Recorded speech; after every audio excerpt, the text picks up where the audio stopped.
فلسطین اور اسرائیل کے درمیان جنگ میں تربوز کی کیا کہانی ہے؟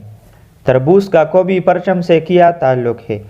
ناظرین کرام، اس ویڈیو میں ان تمام سوالوں کے جوابات آپ کو ملیں گے، مگر مزید آگے جانے سے پہلے اگر آپ نے ہماری اس YouTube channel information with Haseeb ur Rahman کو سبسکرائب نہیں کیا ہے تو پلیز چینل کو سبسکرائب کریں، ویڈیو کو لائک اور شیئر ضرور کریں۔ تو چلے شروع کرتے ہیں۔ فلسطینیوں کے ساتھ اظہار یکجہتی کے طور پر بہت سی علامتیں استعمال کی جاتی ہیں۔ ان میں خاص طور پر فلسطینی کوفیہ، رومال اور زیتون کی شاخوں کے علاوہ تربوز کا پھل بھی شامل ہے۔ غزہ کی پٹی پر حماس اور اسرائیل کے درمیان جنگ چھڑی تو فلسطینیوں سے یکجہتی کی علامت تربوز کے پھل کی بولی بصری کہانی بھی سوشل میڈیا پر وائرل ہونے لگی۔